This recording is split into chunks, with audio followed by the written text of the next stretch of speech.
ඩුබයිසුද මම දැක්කා ඔබ දැන් ඩුබයි ඒජන්සිය පැත්තකට බණ කියන මේ දස්ති සමාජ මාධ්‍යවල. මට ප්‍රශ්නයක් තියෙනවා ඔබ කියන විදියට ඔය වගේ සීලවන්ත හාමුදුරුවෝ මේ අපේ ලංකාවේ පන්සල තාමත් ඉන්නවද? දැන් අපි දැක්කොත් සමාජ මාධ්‍ය දැක්කොත් හාමුදුරුවෝ බීලා ඉඳලා අහුලා තියෙනවා. ගෑනු ගන්ධ කොටි තියන් ඉඳලා අහුලා තියෙනවා.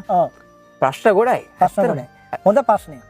ඇත්තටම ලංකාවේ 50ක් හාමුදුරුවෝ ඉන්නවනම් හාමුදුරුවෝ 50න් අඩුම 25ක්වත් මේ කියන විදිහට වැරදි සිදුවීම් එන හාමුදුරුවෝ වැඩ සිටිනවා. ඒ කියන්නේ පිළිගන්නවා ඒක පිළිගන්නවා. ඒ කියන්නේ දැන් අපි සමීක්ෂණයක් කරේ දැන් මේ කඩුතර පළාතේ පිරිවෙන් 62ක් තියෙනවා. ওই 62 හාමුදුරු කෙනෙක් ගත්තොත් 99%ම මේ හාමුදුරුවෝගේ අඩුපාඩු තියෙන්න පුළුවන්.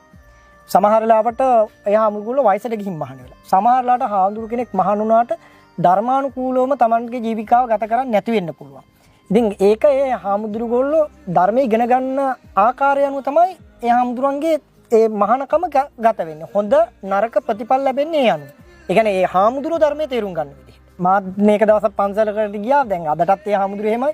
මේ පන්සලට ගියාම පඩික්කම උඩ අටපිරිකර තියලා මේ පැත්තෙන් අරක්කු බෝතලේ තියෙනවා. අරක්කු බෝතලේ? ඔව් අරක්කු බොනවා. ඉතින් දැන් මේක සමහර හාමුදුරුවෝ එනවා හාමුදුරන්ට වඳිනවා, දානි දෙනවා, පිරිකර දෙනවා, ඔක්කොම කරනවා. හැබැයි මුළු පළාතම මිනිස්සු දන්නවා හාමුදුරුවෝ බොනවයි කියන එක. හරිද? ප්‍රසිද්ධ රහසක්. ඉතින් මේ ඒත් මිනිස්සු දන් දෙනවා. දැන් මේකයි වැඩේ. ඔතන දැන් මිනිස්සු චීවරයටනේ ගරු කරන්නේ. චීවරයට තමයි වඳින්නේ, පුදන්නේ, ඔක්කොම කරන්නේ. බුද්ධ කාලෙත් චීවරය දාගත්ත හාමුදුරුවෝ ගොඩාක් වැරදි වැඩ කරපු හාමුදුරුවෝ හිටියා.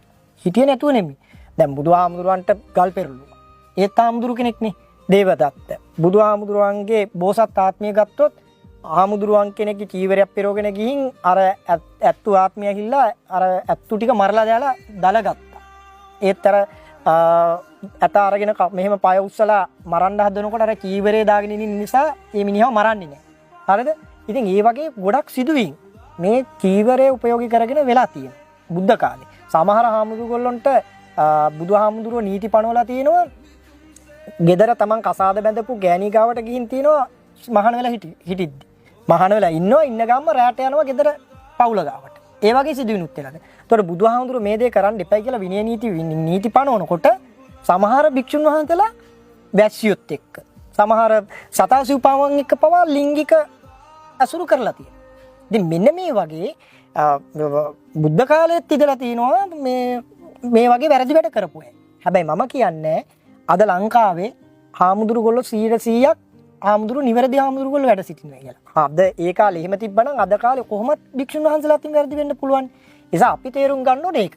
අපි තේරුම් ගන්න ඕනේ හාමුදුරුවෝ චීවරයක් දාගෙන ඉන්නවා, ඔබ චීවරයක් දාගෙන ඉන්නවා. ඔබ කරන හොඳ නරක ඔබ පසුපස්සේ ඉන්නේ.